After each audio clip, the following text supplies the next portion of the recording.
बुद्धान उत्पादन सुखा सधम्म देशना सुखा संगस सामगी समज्ञान तपोसुख। अर्थात बुद्धाचा जन्म होणं हे सुकर आहे, बुद्धाचा धम्म श्रवण करणं हे सुकर आहे, एकत्र येऊन सामूहिकपणे धम्माचं आचरण करणं, ध्यान करणं, तप करणं हे सुकर आहे। असा जो महामंत्र तथागतांनी बहुजनाच्या हितासाठी, बहुजनाच्या सुखासाठी दिला, त्या तथागतांना त्रिवार अभिवादन। ज्यांच्यामुळे तुम्ही आम्ही बौद्ध आहोत, ज्यांच्यामुळे गुलामीच्या दास्तेमधून मुक्त आहोत, ज्यांच्यामुळे सुख समाधानाचं जीवन जगत आहोत, ज्यांच्यामुळे आम्ही बौद्ध आहोत, बोधिसत्व चरित बोधिसत्व परमपूज्य डॉक्टर बाबासाहेब आंबेडकर यांना त्रिवार अभिवादन। धम्म मंचावर उपस्थित भिक्खू संघामध्ये ज्येष्ठ भदंत बुद्धपालजी महाथेर कुरणखेड, आता जे बोलून गेले अकोला जिल्ह्याचे कोषाध्यक्ष भदंत श्रीलाभ स्थविर, ज्यांच्यामुळे मी या कार्यक्रमामध्ये येऊ शकलो, आमचे नेहमीचे सहकारी, विदर्भातच नव्हे तर मराठवाड्यामध्ये जाऊन सुद्धा जे कार्य करतात आणि त्यांच्यामध्ये फार तळमळ आहे, असे भदंत चित्तज्योती, भदंत सारीपुत्त, बनते आयान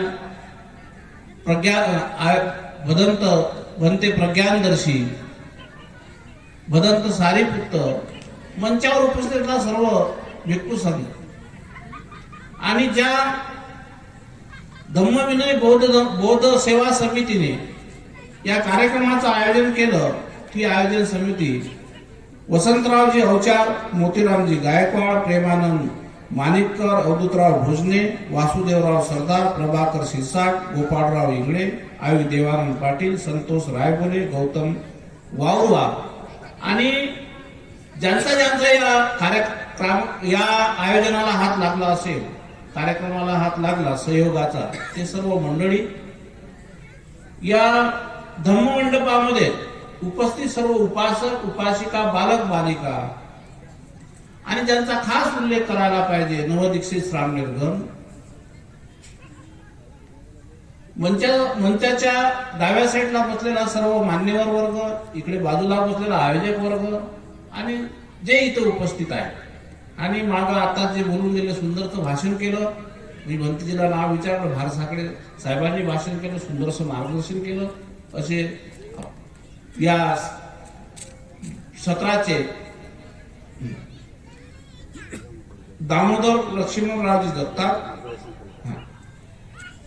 तर त्याचप्रमाणे या कार्यक्रमाचे अध्यक्ष दामोदर लक्ष्मणराव जगताप, स्वागताध्यक्ष समाधान राजारामजी जगताप, कार्यक्रमाचे सूत्रसंचालन वसंतराव अवचार, आभार प्रदर्शन आयु मोतीरामजी गायकवाड।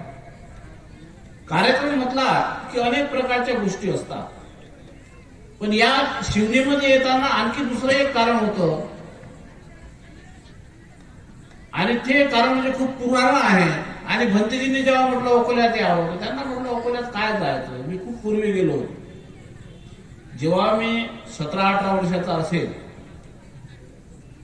भदंत ठितमोदी महाथेरो यांच्या समेत मी वयाचा 17-18 वर्षाचा असताना इथे आलो।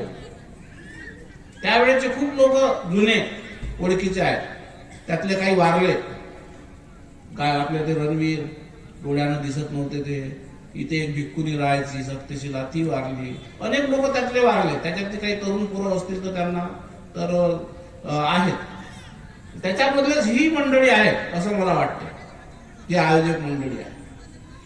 येताना मला खूप आनंद झाला की चला चित्तज्योती भंतेजींनी म्हटलं की जायचं आहे तर म्हणून जायचं आहे, 12 वर्षापासून या कार्यक्रमाचं आयोजन होत आहे म्हणजे खूप मोठी गोष्ट आहे. जुन्या परंपरेत आपण त्याला म्हणतो की 12 वर्ष होणे म्हणजे एक तप झालं आणि एक तप पूर्ण केलं या लोकांनी. कार्यक्रमाच्या प्रत्येक कार्यक्रम जेव्हा आयोजित होतो त्या कार्यक्रमाचा रिझल्ट असतेच, त्याचा फायदा असतेच. कोणत्याही कार्यक्रमाचं काही म्हणजे कोणत्याही कर्माचा तोटा नाही, नुकसान नाही, उलट फायदा आहे. आणि 12 वर्षापासून जी जागृती हे मंडळ करत असेल, नावही खूप छान आहे, धम्म विनय बौद्ध सेवा संघ, आणि त्यांच्यामध्ये ही गोष्ट जर निर्माण करत असेल आणि त्यांच्यामुळे जर काही प्रयत्न सफल होत असेल म्हणजे धम्माचे मन बनवण्यासाठी तुम्ही कामी येतात, ही खूप मोठी गोष्ट आहे. ज्याला आपण नेहमी धम्म धम्म दान म्हणत असतो ना, सब्बदान धम्मदान जिनाती, सब्ब रस धम्म रस जिनाती, सब्ब गुण धम्म रस गुणाती. म्हणजे या गोष्टीची स्फूर्ती तुम्ही या माध्यमाने करत असता. तुमचे 10 रुपये दिल्यानं, लाख रुपये दिल्यानं धम्मदान होत नाही. लोकांमध्ये बुद्धाची आणि बाबासाहेब आंबेडकरांची विचारधारा जर तुम्ही निर्माण करू शकले तर तुमच्याकडून धम्मदान घडत असते. ज्यामुळे बुद्ध विचाराची समाज व्यवस्था निर्माण होत असते, ते जर काम तुम्ही करत असाल तर तुमच्याकडून धम्मदान होत असते आणि मग ते धम्मदान श्रेष्ठ आहे. आज आपल्याला 65 वर्षे झालीत बौद्ध धम्म घेऊन, आणि बाबासाहेबांच्या नंतर बाबासाहेब आंबेडकरांनी जो आपल्याला पायंडा घालून दिला, जी आपल्याला आचारसंहिता दिली, जो आपल्याला बुद्ध धर्माचं ज्ञान देण्यासाठी बुद्ध आणि त्याचा धर्मग्रंथ दिला, त्या ग्रंथाला आपण पार विसरलो आहोत. अशी कुठलीही गोष्ट बाबासाहेब आंबेडकरांच्या नजरेतून सुटली नाही. कारण बाबासाहेब आंबेडकरांनी अनेक ग्रंथाचं प्रमाण घेतलं. त्रिपिटकाचा सार, बुद्धचरित ग्रंथाचे रचयिता अश्वघोष, बुद्धघोष या लोकांच्या ग्रंथाचा खास आधार घेतला. आपल्याला कोणत्या गोष्टीची कमी पडू नये म्हणून बाबासाहेब आंबेडकरांनी माझ्या समाजामध्ये, माझ्या धर्मांतरानंतर कोणामध्ये कोणत्याही गोष्टीचा भ्रम पडू नये, भ्रम निर्माण होऊ नये, सिद्धांताविषयी, बुद्धाच्या विचाराविषयी त्यांनी अशा काही कसोट्या दिल्या की त्यामुळे आमच्यामध्ये भ्रमच निर्माण होणार नाही. तरी पण आमच्यामध्ये 65 वर्षांमध्ये जाणून बुजून हे भ्रम निर्माण केल्या गेले. Pre planning. आता त्या प्री प्लॅनिंग काढण्याच्या गोष्टी कोण केले, काय केले या गोष्टीत मी पडणार नाही, पण केले. त्याला आमचा समाजच कारणीभूत आहे. कारण कोणीही सुद्धा वाईट कर्म करण्यासाठी म्हणजे जर प्रवृत्त करत असेल तर आपण प्रवृत्त होत नाही. त्याच्यात ती लालच, लोभ, मोह ह्या गोष्टी येतात. आणि प्री प्लॅनिंगने आज आमच्यामध्ये ही स्थिती आहे. बाबासाहेब आंबेडकरांनी लोकांमध्ये भ्रम होऊ नये म्हणून पाली, हिंदी, मराठी आणि गुजराती या 3 भाषांमध्ये डिक्शनरी लिहिली. इंग्रजी ग्रंथ लिहिताना बाबासाहेब आंबेडकरांनी परंपरेतले जसच्या तसे शब्द ठेवले. मग तुम्ही इंग्रजी ग्रंथ पहा.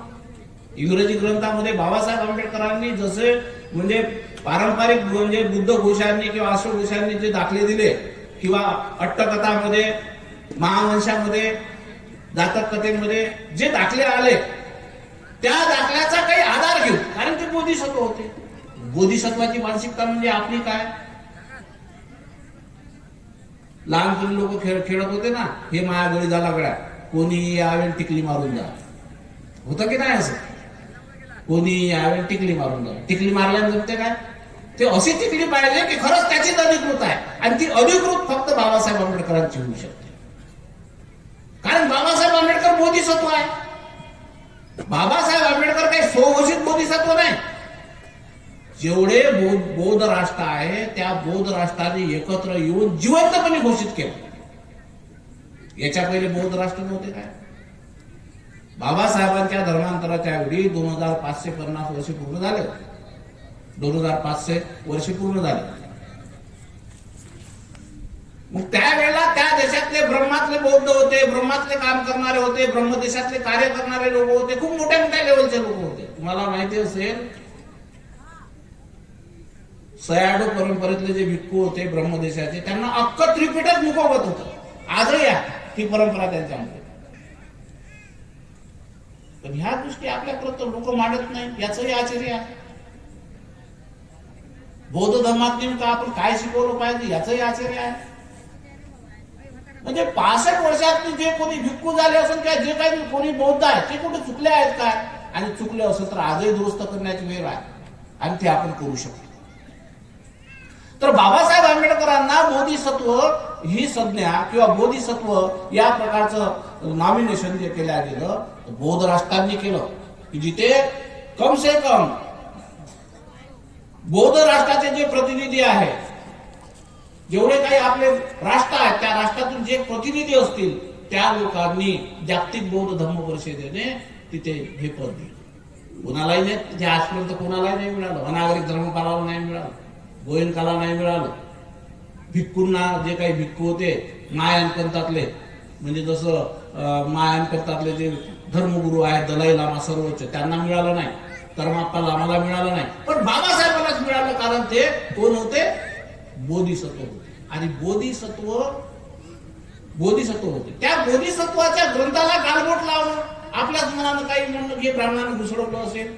ब्राह्मण हे होते, तुम्हाला माहिती आहे का? बाबासाहेबांचे सहकारी मोहम्मद चिटणीस, आणखी जे काही लोक होते, हे लोक होते तर यांनी काही हेराफेर केली नाही. त्यांनी यथोचित जसाच्या तसा म्हणजे अनुवाद बुद्धा अँड धर्म या ग्रंथाचा केला. मला हे सांगण्यामागचं, हे मांडण्यामागचं म्हणजे हे काय?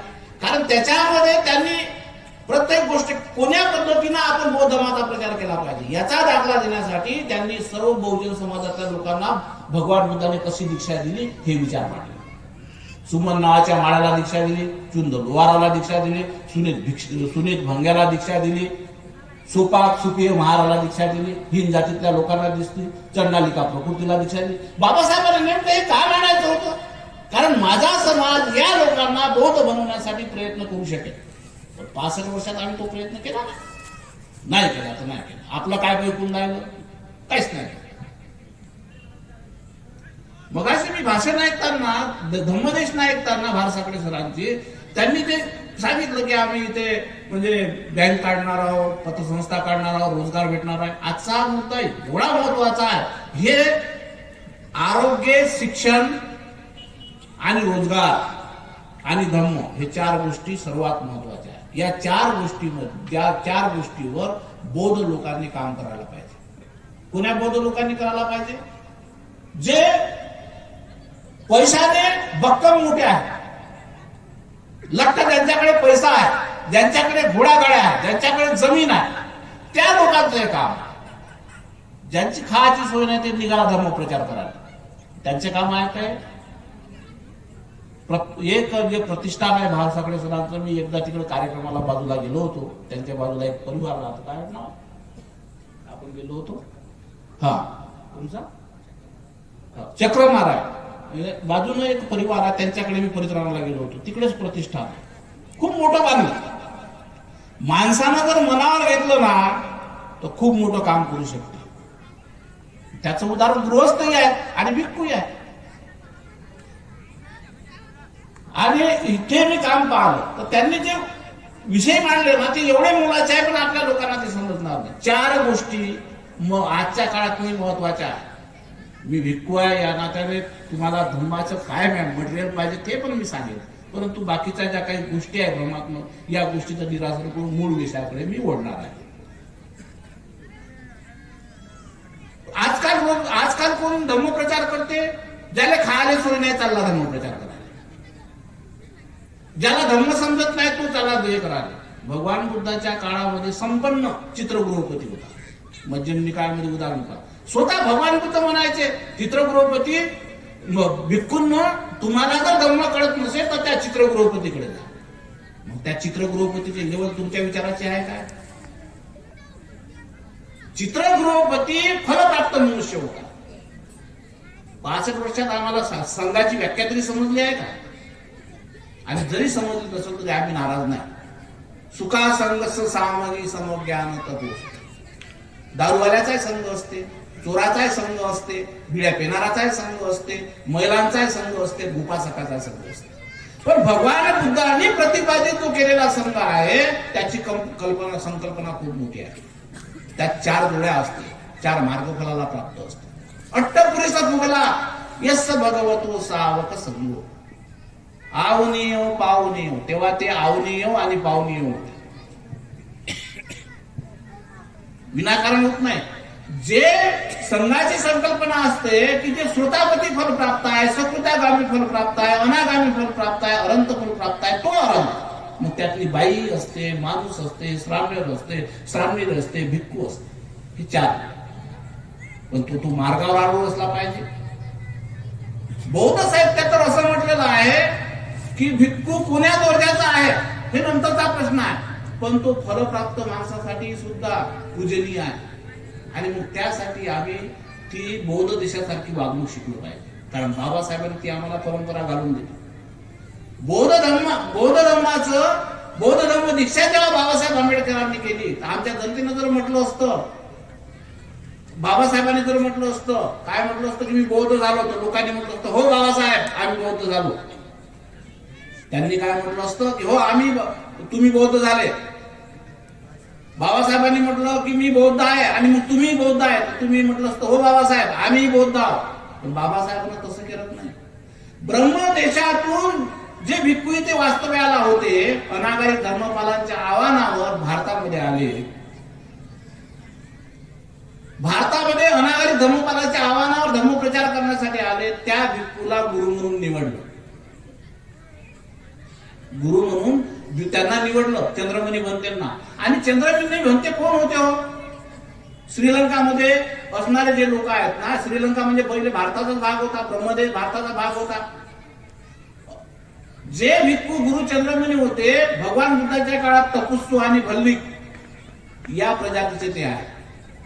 म्हणजे ऑर्गनिक नाग लोकांच्या वंशाचे ते चंद्रमुनी आहेत. तुम्ही करून पहा, अभ्यास पहा. आपल्या लोकांना खूपच मुळ उपडण्याचा म्हणजे हे असते ना, पाणी गेलं का नाही मुळापर्यंत. बोधिसत्व जातं काय ना, त्याच्यात काय असते, एक बोधिसत्व असतो, तो माडी असतो, तो खूप चांगला बगीचा, काल्पनिक स्वर्गातला जो काल्पनिक स्वर्ग असतो सुंदर, त्या बगीच्यापेक्षाही सुंदर बगीचा बनवला. त्याला एक दिवस का मारलं, त्याला पुरीच्या इकडे जात होतं बारशाला, म्हणून त्यांनी काय केलं की त्याच्या बागेमध्ये एक माकड राहायचे, खूप माकड राहायचे, एक झुंडच राहायचा. त्या माकडावर सोपवलं त्यांना काम, हे पहा म्हणून हे काम करा. काय करा, या झाडाला पाणी द्यायचं. 1 फुटाचं झाड आहे 1 बकेट पाणी, 2 फुटाचं झाड आहे 2 बकेट पाणी, 10 फुटाचं आहे 10 बकेट पाणी. आता हा तर निघून गेला गावला माडी बोधिसत्व. मग बोधिसत्व निघून गेल्यानंतर काय झालं की याची बैठक बसली, कार्यक्रम या झाडाला पाणी गेलं का नाही गेलं असं म्हणजे मुळापर्यंत.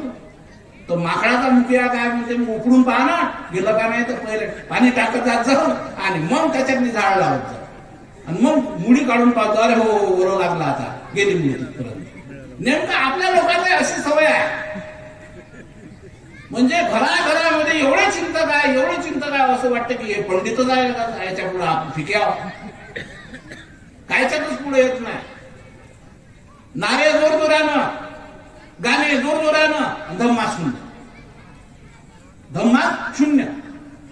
जसं धम्म विनय, किती सुंदर नाव आहे, विनयाप्रमाणे धम्माच्या विनयाप्रमाणे काम करत आहे. म्हणून आपण काय केलं पाहिजे, तर बाबासाहेब कुणाला निवडलं, म्हणजे चंद्रमणी भंते ऑर्गनिक होते, म्हणजे जंगलामध्ये राहणारी त्यांची प्रजा, जे नाग वंशाची कनेक्टेड आहे त्या वंशातले. आणि इकडे श्रीलंकामध्ये आपण वंदनेतच म्हणत असतो ना, लंका आहे जन्मोदीप, बुद्ध धर्माचा ज्यांनी प्रचार केला, आपल्या वंशाचे तिथे पुढे काय मुळ आहे. आणि त्या लोकांना बाबासाहेब आंबेडकरांनी निवडलं दीक्षेला. मग हा जो मुद्दा उठवला गेला दीक्षेच्या वेळेला की बाबासाहेबांनी म्हटलं मी संघाला शरण जात नाही, हे साफ खोटा आहे. मग वामनराव गोडबोले म्हणत असत तरी खोटा आहे. म्हणजे कधी तर आपल्या लोकांना येणारे बेल लावलेला, म्हणजे 50-60 वर्ष. मग बाबासाहेब आंबेडकर एवढे निग्रही होते, एवढे निश्चयाचे पक्के होते की त्यांनी एकदा ठरवलं की ठरवलं. वामनराव गोडबोलेच्या म्हणण्याप्रमाणे बाबासाहेब ऐकलं का, खरंच तुम्ही सांगा ऐकू शकते काय, अरे हो म्हणा नाही तर नाही म्हणा, ऐकू शकते का बाबासाहेब. बाबासाहेबांचं बुद्धी एवढी प्रगल्भ होती की ज्याला पूर्ण बौद्ध राष्ट्र बोधिसत्व म्हणू शकते, ते एखाद्या सामान्य म्हणजे 22 वर्षाच्या पोराच्या मतानं बघाल काय? वामनराव गोडबोलेची तेव्हा वय किती असेल? 25च्या वर असेल का? आता मेले ते. वामनराव गोडबोले म्हणते म्हणजे भिक्खू संघ हा मुख्य बनू नये, इथे त्यांचा सिस्टमॅटिक प्रचार घडू नये. कोणता उद्देश होत त्याचं त्याला माहित. पण बाबासाहेब आंबेडकर मग त्यानं म्हटलं की नाही बाबासाहेब, तुम्ही या भिक्खू संघाला शरण जात नाही, मग इथं कोण उपस्थित आहे? आम्ही जाऊ ना. आता उपस्थित आम्ही जाऊ ना. मग प्रतिकात्मक दृष्टीने शरण जाता. तुम्ही आम्हाला शरण का जाता? कारण आमच्यामध्ये प्रतीक आहे संघाचं. यस्स भगवतो सावक संघो. मार्गफळावर आम्ही आरूढ आहोत, तुम्ही नाही ना. त्याला म्हणतात मार्गफळामध्ये 3 गोष्टी येतात. माझ्याकडे खूप समय म्हणजे खूप टाइम कमी आहे. 3 गोष्टी येतात. त्या 3 गोष्टी त्याच्यामध्ये ते बंधन तुटले की तो श्रोतापती होतो. 6 तुटले तर सकृतागामी, आणि 7 तुटले तर अनागामी होतो. 10 बंधनाला जर त्यानं सोडलं तर तो अनंत होतो. मग या गोष्टीला समजून घेण्यासाठी तुम्हाला प्रयत्न करावा लागेल आणि ह्या गोष्टी पाहिजे. बाबासाहेब आंबेडकरांनी 13 तारखेला महापरित्राण पाठ केलं. आता आमचे लोक म्हणते धागे बांधून. मग काय बांधता तुम्ही? युक्तभावाचे धागे, गुणवंत भावाचे धागे बांधता की नाही लोक? जनामाय खनामाय भोगलामायचे धागे हे तुम्हाला चालते, भिक्खूचे धागे चालत नाही. अरे बाबासाहेबांनी म्हटलं नाही. बाबासाहेब आंबेडकरांनी स्वतः सर्वात पहिले पुस्तक लिहिलं. कोणतं पुस्तक लिहिलं? बुद्ध पूजापाठ. दुसरं नाही लिहिलं. हे पूजापाठाची पद्धती कशी आहे हे पाहण्यासाठी स्वतः श्रीलंकाला गेला. असं मी नाही म्हणत, बाबासाहेबांच्या जीवनाचा इतिहास नाही. मग तरी आमचे लोक असं काय बोलतात की भगवान बुद्धाच्या धर्मामध्ये पूजापाठ नाही. भगवान बुद्धाच्या धर्मामध्ये पूजापाठ आहे, मूर्तीपूजा नाही. मग आम्ही कोणाची पूजा करतो? आपण पूजाचे करता कोणाची करतो? आपण बुद्धाच्या गुणाची करतो, धम्माच्या गुणाची करतो, संघाच्या गुणाची करतो. बुद्ध, धम्म आणि संघाचे 24 गुण आहेत. हे विषय तुम्ही बनतेजी नंतर क्लिअर करता. म्हणजे चित्त ज्योती बनते आहे, सारीपुत्र आहे. 24 गुणाचं स्मरण करत असतो. आणि जेव्हा बुद्धाच्या प्रतिमेला आपण पाहतो तेव्हा बुद्धाचे गुण भावना निर्माण झाल्यामुळे त्या प्रकारच्या आचरणासाठी मनाई होत असते. कारण भगवान बुद्धाचा सिद्धांत काय म्हणते? चेतना भिक्खवे कर्म वदाम. भिक्खूंनो, मी चेतनेला कर्म मानतो. चेतनेला कर्म मान. चेतना म्हणजे काय? चेतना म्हणजे मन, चित्त म्हणजे मन, मन म्हणजे चित्त. आणि मनाला कर्म मानतो. चेतना भिक्खवे कर्म वदाम. बुद्ध म्हणते मी काय आहे? मी मनालाच कर्म मानतो. पहिले मनाला समजून घ्या. आणि मनाला जर समजायला लागलो ना तर बाकी गोष्टीचं आचरण बरोबर होतं. मग वामनराव गोडबोले म्हणतात की बाबासाहेब शरण गेले नाही तर बाबासाहेबाला त्याने समजून सांगितलं की तुम्ही संघाला शरण जा. हे सारा चुकीचा प्रचार आहे. कारण बाबासाहेब आंबेडकरांनी स्वतः त्या कुशीनगरला जाऊन निमंत्रण दिलं होतं आणि एवढीशी संत्री खाल्ली. बाबासाहेबाला एवढं लोभ मोह द्वेषाच्या व्याख्या करता येते, अनंत म्हणजे जीवनमुक्ताच्या व्याख्या करता येते, साऱ्याच व्याख्या करता येते. आणि हे सामान्य श्रेष्ठ पुरुष आहे हे त्यांना माहित होतं ना, कारण त्यांची बोधिसत्व व्यापक दृष्टी होती. मग याच्यावर आमचा समाज चिंतन का करत नाही? म्हणून बाबासाहेबांनी संत्रा खाल्ल्यावर नाराजी होत नाही हे खोटं आहे. परित्राण पाठ बाबासाहेब आंबेडकरांनी करायला लावलं. त्याच्यानंतर दीक्षा बौद्ध भिक्खूंच्या हातून घेतली. आणि त्यामुळे बाबासाहेब आंबेडकरांनी त्या दिवशी आणखी विशेष गोष्ट केली होती. धम्मदीक्षा दिवशी सायंकाळी बौद्ध धर्माची दीक्षा घेतल्यानंतर जेवण केलं नव्हतं. जेवण काय मोठी गोष्ट आहे? पण जेवण खूप मोठी गोष्ट आहे. वामनराव गोडबोले त्यांच्याच पुस्तकामध्ये लिहितात धम्मदीक्षेचा इतिहास. एकच जास्त मोठी उहापोह केली नाही, त्याच्यावर विस्तृत लिहिलं नाही. फक्त बाबासाहेबाला तो विचारते. वामनराव गोडबोले विचारतात की बाबासाहेब तुम्ही सायंकाळचं जेवण करणार का? तर बाबासाहेब म्हणते वामनराव मी सायंकाळचं भोजन करणार. तो भयभीत झाला, त्याला भय वाटलं. कुणाला भय वाटलं? वामनराव गोडबोलेंना की बाबासाहेब कशाने नाराज झाले माझ्या? बाबासाहेब तुम्ही का नाराज आहात? बाबासाहेब म्हणाले की वामनराव तुझ्यावर मी नाराज नाही, तुझ्यावर मी नाराज नाही तर काय आहे? आज मी आर्य उपवास व्रत घेतलेला आहे. आज मी धम्मदीक्षा घेतली, त्यामुळे माझा परिवार, माझी पत्नी आणि मी उपवास व्रत करणार आहे. मग सर्वात पहिले बाबासाहेबांच्या चळवळीत 54 साली बौद्ध महासभेची नीव ठेवली होती. बौद्ध महासभेनं बाबासाहेबांचा रचनात्मक प्रचार केला काय, उपवास व्रताचा प्रचार केला काय, परित्राणाचा प्रचार केला काय. आणि मी म्हणतो, समजा कोणी परित्राण पाठ करणारे असेल तर ते पुरोहितासारखे काम करत नाही काय, बोधाचार्य करत नाही काय. मी काही विरोधात नाही बोलून नाही. त्रिलोक्य महासंघाचे धर्मचारी हे पुरोहित नाही काय.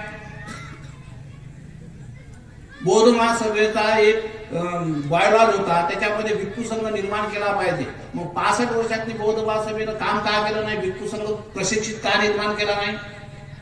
समाज यांना हे प्रश्न काय विचारत नाही, समाजाने विचारायला पाहिजे.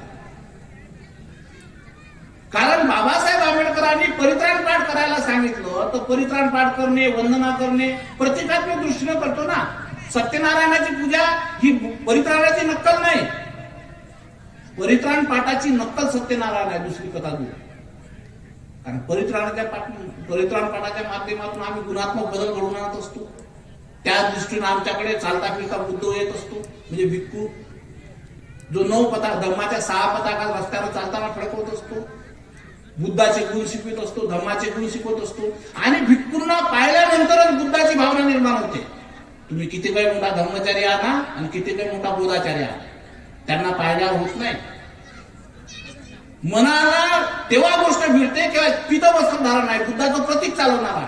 2565 वर्षापासून चालत आलेली परंपरा आहे. तुमच्यामध्ये बुद्धाचे गुण निर्माण करून देते पाहिल्याबरोबर. बुद्धा भिक्खून बोलत का नाही बोलत, ते गृहस्थ काम करू शकत नाही. म्हणजे जीवनमुक्त जर फल प्राप्त जरी गृहस्थ असेल ते काम करू शकत नाही. पण भिक्खू सामान्य जरी असेल तरी पण त्याला पाहिल्याबरोबर काय होत असते, बुद्धाची भावना निर्माण होते. म्हणून बुद्धाच्या धर्मामध्ये गुणात्मक पूजा आहे. मग आमच्यामध्ये गुणात्मक बदल कधी आहे, किती आहे? 0. समाधान मानण्यासारखं नाही, तरी पण आमच्यामध्ये भरपूर बदल. कारण सर्वात मोठा जर बदल कोणता पाहिजे असते, तो धम्म विचाराचा बदल पाहिजे असते. आणि तो धम्म विचाराचा, मनाचा बदल जर त्याच्यामध्ये जर झाला तर साऱ्या प्रकारचा बदल होतो. तो दरिद्रतामधून मुक्त होतो, गरिबीमधून मुक्त होतो, तो अज्ञानातून मुक्त होतो. पण त्यासाठी धम्म शिकवतो. मग धम्माचं पहिलं अंग कोणतं आहे? धम्म जीवनाच्या प्रवेशाचं पहिलं अंग कोणतं आहे? स्वामींनी सांगा बरं, कोणतं अंग आहे पहिलं? पारामिता किती आहे? पारामिता किती आहे? 10. आता तुम्ही सांगा, एक आमचा सामने नाकात मोठं टाकून टाका, त्याला काय समजते? आता त्याला म्हणजे घरूनही पाठवलं, जाय रे बाबू तू सामने कर, काहीतरी शिकला पाहिजे, काहीतरी शिकला पाहिजे. त्याचे पाय दुखून राहिले बिचारायचे, त्याला चॉकलेट खा वाटून राहिलं, त्याला म्हणजे पाणी प्या वाटून राहिलं, त्याला नाश्ता करा वाटून राहिलं, त्याची कंबरही दुखून राहिली. आपल्या भंतेची, लहान भंतेची लोकांना असं वाटून राहिलं कधी याच्यातून मुक्त होतो, कधी जातो, कधी झोपतो. मनाची तयारी पाहिजे. तरी पण सुखासंगस्य सामगी समग्र्यान एकत्र बसून जेव्हा असतात तेव्हा आचरणासाठी मन लागतं. सामूहिकपणे केलेलं कर्म एवढं प्रबल असते, एवढं पुण्यशाली असते की लोकाला बदलवण्याची ताकद संघटन ठेवत असते. म्हणून बुद्ध म्हणतात सुखासंगस्य सामगी समग्र्यान सुख तपोस. आणखी तपाची महिमा सांगताना बुद्ध म्हणतात तपोच ब्रह्मचर्याचं अर्य सच्चान दर्शनम निब्बाण संचिक्रियाचं एतम मंगलम. तपोच ब्रह्मचर्याचं तप करा. ब्रह्मचर्य म्हणजे काय? बायको न करणे म्हणजे ब्रह्मचर्य काय? बायकोला सोडलं म्हणजे ब्रह्मचर्य काय? ब्रह्मचर्याची व्याख्या बाबासाहेब आंबेडकरांनीच दिली. 4 ब्रह्मविहार. कोणते 4 ब्रह्मविहार आहे? आणखी हे 4 ब्रह्मविहार. हे 4 ब्रह्मविहार जे असते तर 4 ब्रह्मविहारामध्ये जो वास करतो, जो शिलाचं पालन करतो, तो ब्रह्मचारी. आणि त्याला खऱ्या अर्थानं तेव्हा त्याचं ब्रह्मचर्य तेव्हा पूर्ण होते. आणि ते जर त्याच्यासोबत नसेल तर तो कसा झाला की कुवारा. त्याला म्हणते लग्न न करणारा म्हणजे कुवारा. पण कुवारा ब्रह्मचारी असेलच कशावरून? त्याला कोण्याही मार्गाने लफडे करता येते. कुणाही मार्गाने बाईकडे जाता येते, बाईले माणसाकडे जाता येते. पण जो शुद्ध ब्रह्म समजणारा असेल, ब्रह्मचर्याचं पालन करणारा असेल, जो प्रज्ञेला समजणारा असेल, उपेक्षेला समजणारा असेल, या गोष्टीला समजणारा असेल, तो ब्रह्मविहारामध्ये वास करत असतो. म्हणून बुद्ध म्हणतात तपोच ब्रह्मचर्याचं, तेव्हा आर्य सत्यानं दर्शन, त्याने आर्य सत्याचं दर्शन होतं. आणि निब्बाण सच्ची क्रियाचं, मग निर्वाण त्याला प्राप्त होते, त्याला दर्शन होतं. ते मंगल मुक्तम आहे. मंगल मुक्तम म्हणजे काय? मंगल म्हणजे लग्न नाही, मंगल प्रसंग.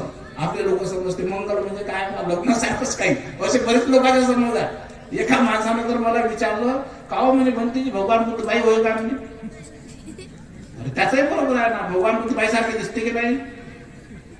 तुम्ही बौद्ध आहात म्हणजे तुम्हाला माहित नाही. पण त्यानं विचारलं भगवान बुद्ध बाई होय का? म्हटलं राजा तू बरं झालं बौद्ध आहे, पण म्हणे बौद्ध आहे म्हणजे सांगितलंच नाही कोणी. मॅडम तुझ्या आई वडिलांना सांगितलं नाही का? नाही, कारण आमच्या आई वडील कधी काहीच करत नाही. तुम्ही तसेच आई ते बसले, काहीच नाही करत, तुमचा संस्कार नाही, कारण तुम्हाला लोकांना शिकवलेलं आहे ना भगवान बुद्धाच्या धर्मात मूर्ती पूजा नाही. मग जय भीम बोलो आणि खिदर बीच, हे आपण नेहमी ऐकत आहोत. पण आता तसं करायचं नाही. तुम्ही संस्कारित व्हा बौद्ध देशाचा. तर 10 पारामिता पहिल्या आहेत ना बौद्ध धर्मामध्ये. पहिली पारामिता कोणती आहे? मग पहिली पारामिता कोणती आहे? शील आहे की दान आहे? कोणती आहे?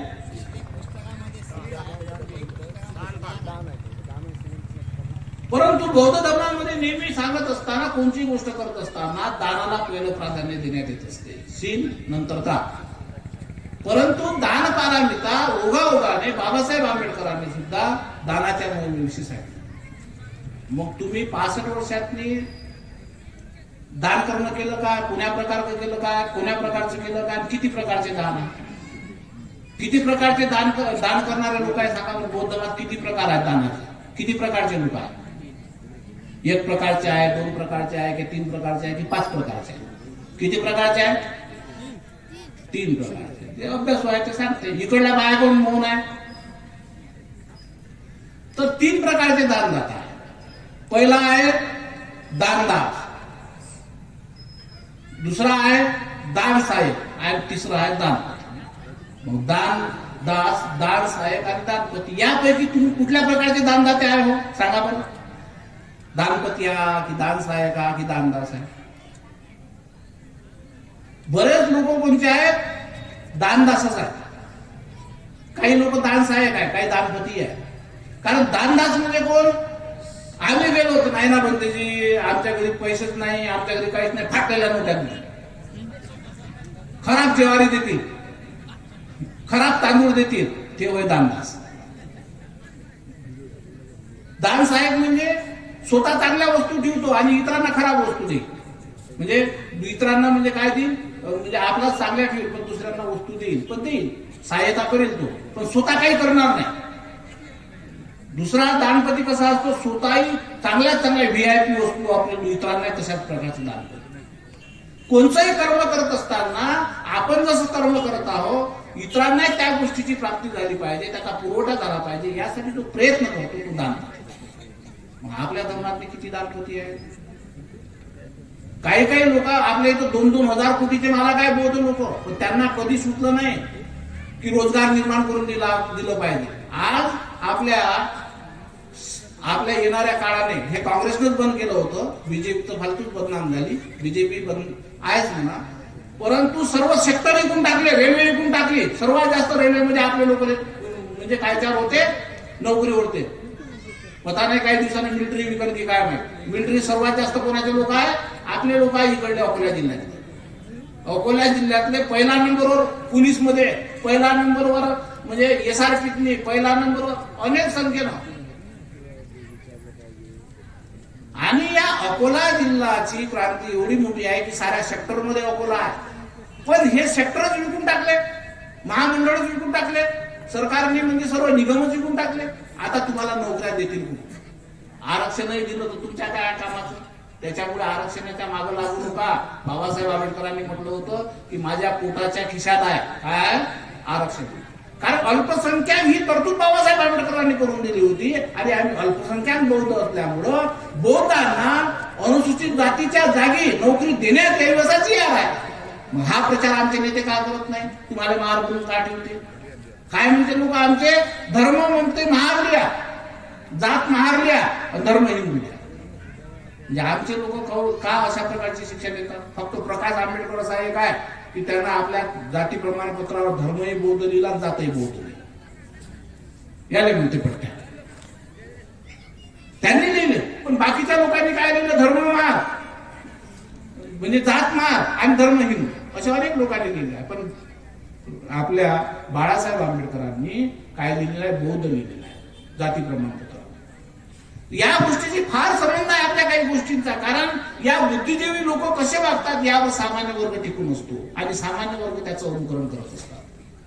बाबासाहेब आंबेडकरांनी म्हणजे बाबासाहेब आंबेडकरांच्या प्रयत्नामुळे अल्पसंख्याक नावाचा वर्ग, पिछडा वर्ग, ओबीसी, एससी, एसटी यांना जे अलग अलग प्रकारे प्राधान्य देऊन नोकऱ्या देण्यात यावी ही तरतूद केली होती. नेमकं ब्राह्मणाच्या बरोबरीने आम्ही शिक्षेमध्ये आलो. 68%, 67% नुसते महार धर्मांतरित बौद्ध.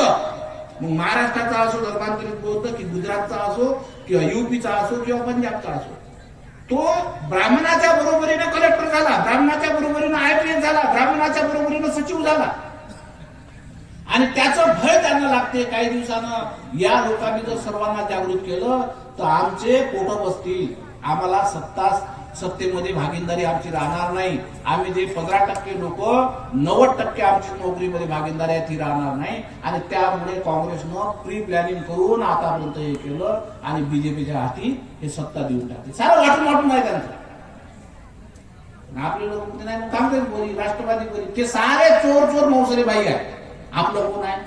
पण आपलं कोण नाही तर आपल्यासाठी एवढं तरी पाहिजे की जसे बुद्धिजीवी वर्ग आहे, बुद्धिजीवी वर्गाने रोजगार निर्माण करायला पाहिजे, शैक्षणिक संस्था आमच्या पाहिजे. आता आपली ताकद नाही शैक्षणिक क्षेत्रात. म्हणजे शैक्षणिक क्षेत्रात जर प्रायव्हेटायझेशन केलं तर आमच्या मुलांना आम्ही MBBS करू शकणार नाही, डॉक्टर बनू शकणार नाही, इंजिनियर बनू शकणार नाही, प्राध्यापक बनू शकणार नाही. त्यासाठी आमच्या नेत्यांची किती भूमिका आहे, आमच्या पैशावाल्या लोकांची किती भूमिका आहे. नुसतं भगवान बुद्ध की जय म्हटल्यानं भागणार नाही. मी खूप शिलाचं पालन करतो, दान करणार आहे एवढ्यानं भागणार नाही. यासोबत ह्या गोष्टी पाहिजे. आणि बुद्धाने त्या गोष्टी शिकवल्या. बुद्धाचं अर्थशास्त्र आहे. कारण बुद्धाने स्वतः शिक्षा दिली होती अनाथ पिंडिकाला. मी गरिबीला धन्यता मानत नाही असं बुद्धाने स्पष्ट केलं होतं. कुणाला केलं होतं? अनाथ पिंडिकाला. मेहनतीनं पैसे कमा, बौद्ध धर्मात पैसे कमावले पाहिजे असा बुद्धाने उपदेश केला. मी गरिबीला धन्य मानत नाही असा बुद्धाने खूप उपदेश केला.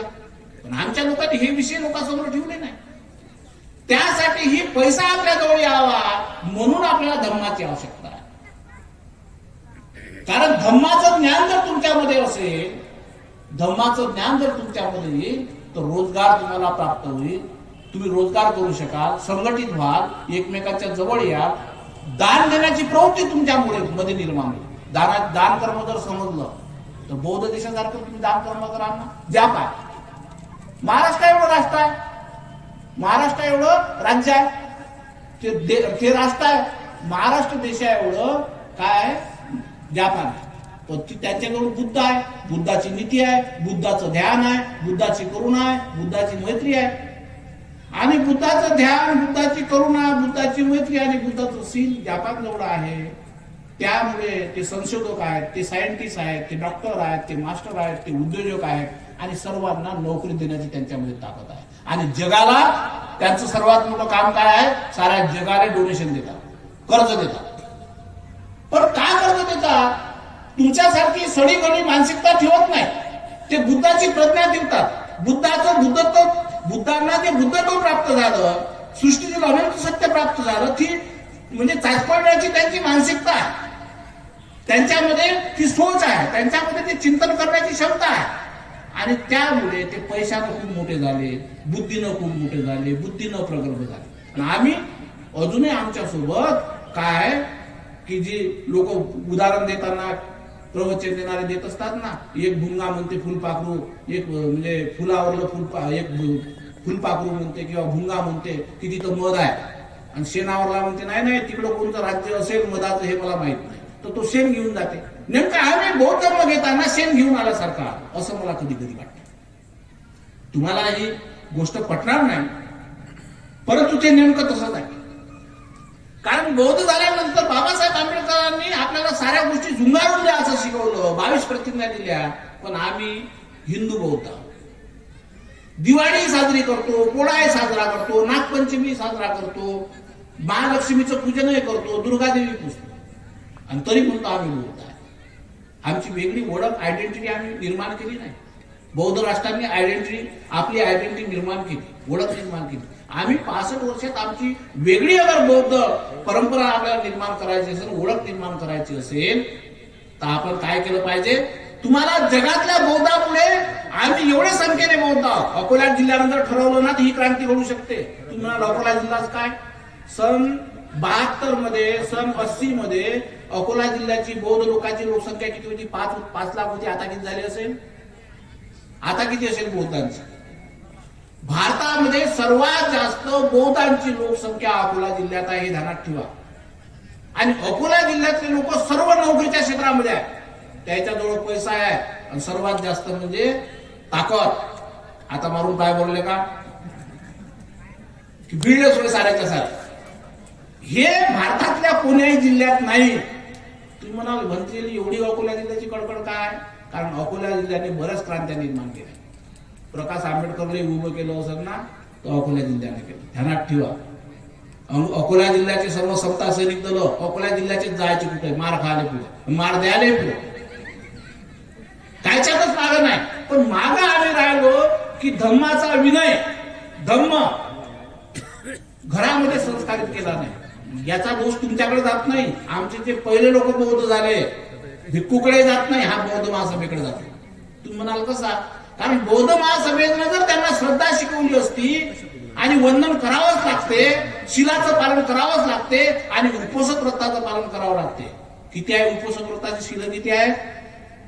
8 शिला. एकाच बाई नावात. आपल्या माणसानं कधी 8 शिलाचं पालन केलं?